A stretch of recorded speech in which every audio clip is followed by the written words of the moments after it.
Boa noite a todos. Nosso trabalho é sobre a importância da inclusão do autista na sociedade, que é composto por mim, Franciele Soares, e pela Giovana Garcia. Então, a gente vai falar um pouquinho sobre o autismo. Como nome, o transtorno do espectro do autismo é uma condição de saúde caracterizada pela déficit da comunicação e do comportamento. Não existe apenas um, e sim muitos tipos de transtorno. Há desde pessoas com outras doenças e condições associadas, como a deficiência intelectual e a epilepsia, até as pessoas independentes, com vida comum. Algumas nem sabem que são autistas, pois jamais tiveram um diagnóstico.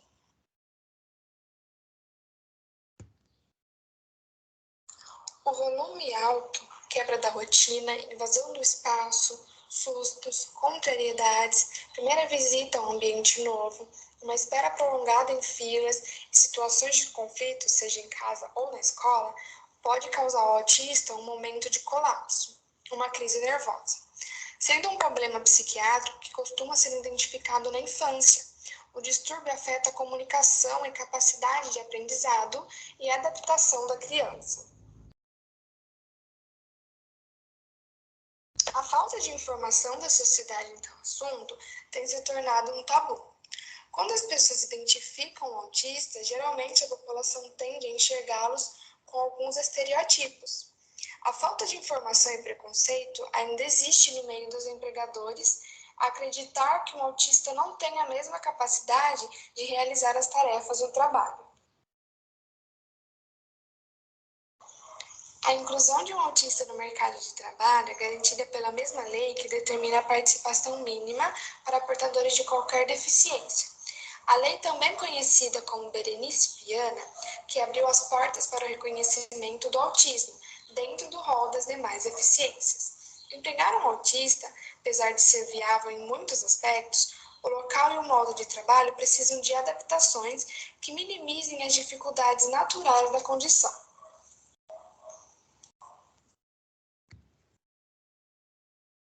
E o tratamento do autismo vai depender do tipo de autismo.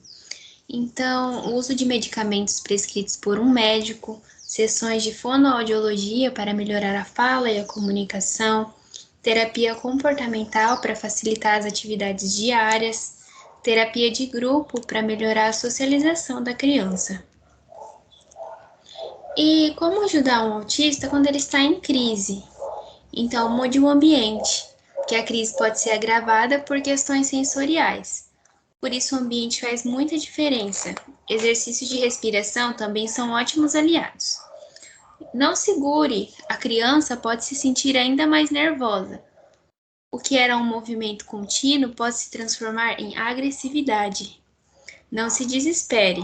Se a criança está com medo, converse com ela, trazendo argumentos concretos e racionais para mostrar previsibilidade e segurança da situação. E seja objetivo. Seu nervosismo pode adicionar ainda mais a insegurança para a situação. Tente manter firme o máximo possível e transferir segurança à criança. Então, os portadores de TA apresentam desenvolvimento físico normal, mas têm grande dificuldade para firmar relações sociais ou afetivas e dão mostra de viver em um mundo isolado, um mundo distante. Então, milhares de crianças, jovens e adolescentes com TA ficam muitas vezes perdidas em meio ao aprendizado. Então, a educação do nosso país não está preparada para uma inclusão onde as potencialidades de crianças autistas se desenvolvam de forma plena.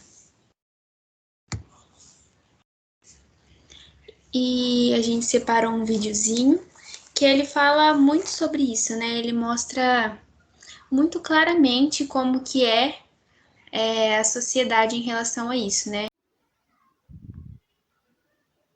Educação inclusiva é um conceito que ele está sempre em movimento, porque para eu desenvolver uma educação de fato inclusiva, eu tenho que perceber quem é que está de fora.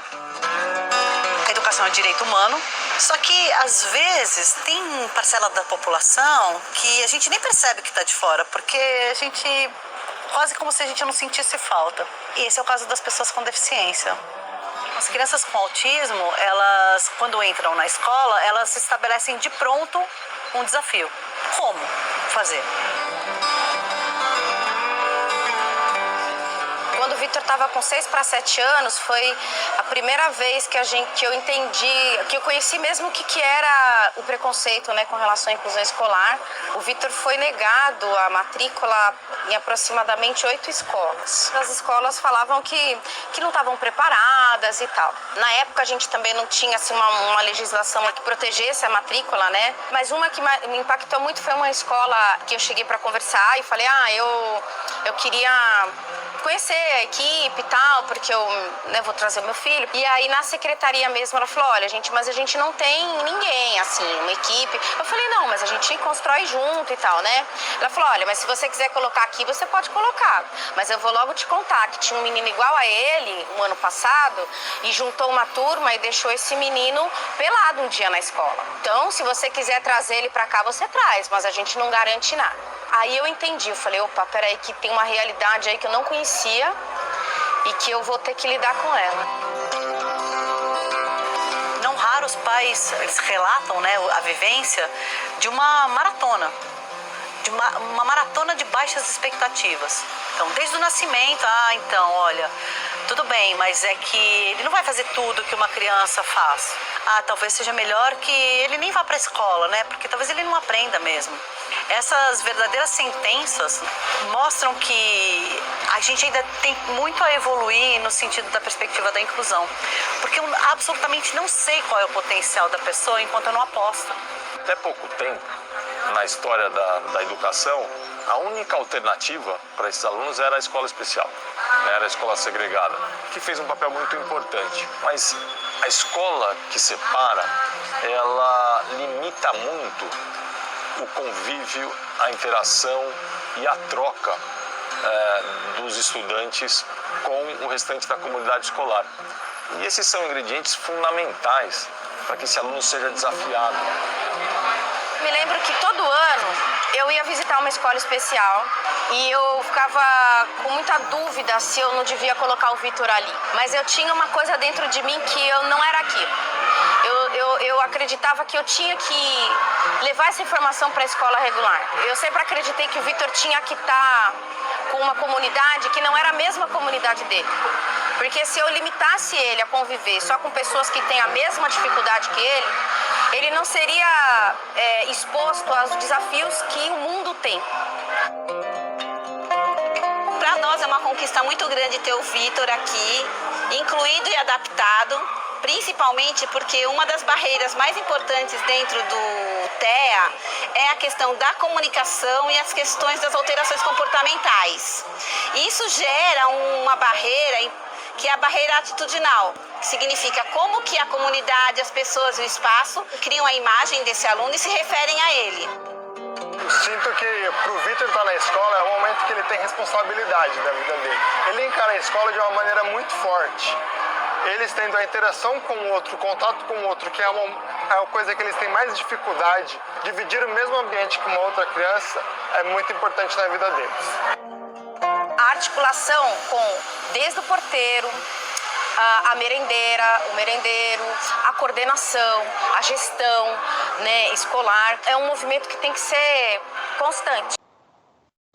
Então, aqui o vídeo é um pouquinho grande, então eu dei uma paradinha antes, mas esse vídeo eu acho que ele é muito necessário e ele mostra, né, em relação à sociedade, como a sociedade reflete isso, né, reflete o autista.